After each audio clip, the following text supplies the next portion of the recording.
Mesdames et messieurs, bonjour et bienvenue dans la revue des titres de ce jour. On démarre avec le quotidien du service public La Nation qui nous informe à propos de l'ouverture de la semaine du numérique 2022 de riches débats sur les enjeux du secteur. Projet de loi de finances 2023, plus de 45% du budget consacré au social. Les détails à lire à la page 3 de ce quotidien. Projet d'inclusion des jeunes, les opérateurs économiques édifiés sur Azoli.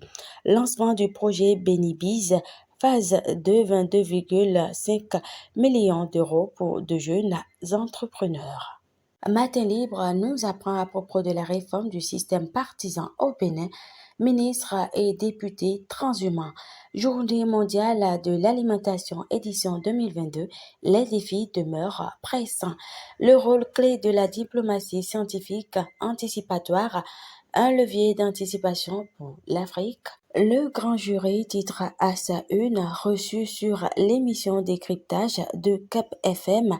Smith Judicaël Ayadokun expose les nouvelles idéologies que prône le président Jogbenou. Rencontre de vérité avec les élus locaux et les chefs quartiers de Godomé Sud, le duo Fagbemi Minavoa redonne confiance aux soldats UPR et les renvoie à la mobilisation. Le matinal titre à sa une floraison d'intention de candidature aux législatives de janvier 2023, l'heure de vérité à l'UP Le Renouveau, difficile casting pour le comité Bénoché. Projet BRIC contre les inondations et pour assainir le cadre de vie, le Bénin signe un accord de 130 milliards de francs CFA. Les détails à lire à la page 15 de ce quotidien. Dissolution de l'agence Bénin Presse, la liquidation ne souffre d'aucun écueil. Défi Info titre à sa une audit administratif et financier de la gestion des mairies à la prise de fonction des secrétaires exécutifs.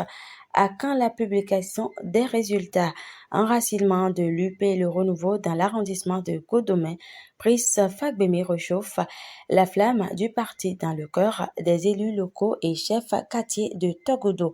Sortie médiatique le week-end dernier, Judicaël Ayadokun met la lumière sur les activités de l'UP Le Renouveau.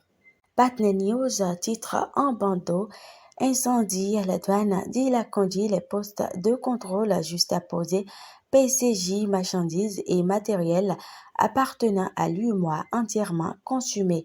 Alerte santé publique, prométhazine, cofesmalin, Macof, Magrippe, des sirops nocifs pour la santé des enfants. Législative 2023, l'UP Le Renouveau enregistre 970 candidatures, dont 191 féminines. L'investisseur nous informe à propos du financement du PAG 2021-2026, les propositions de Jed Koboudé pour améliorer la diplomatie économique du Bénin. Digitalisation de l'administration publique béninoise, le gouvernement et la DGI face au casse-tête du timbre fiscal. Inondation et assainissement au Bénin, la Banque mondiale soutient le social du PAG2 avec 130 milliards de francs CFA. Et pour finir, l'économiste nous apprend à propos du financement du projet BRIC par la Banque mondiale, encore 130 milliards de francs CFA contre les inondations au Bénin. Centralisation de deux administrations hospitalières, les raisons évidentes de la fusion du CNHU et de l'IA. Et ce sera tout pour ce numéro présentation Esther Koudjenme. Surtout, n'oubliez pas de vous abonner, de liker, de commenter, de partager et bonne journée à vous.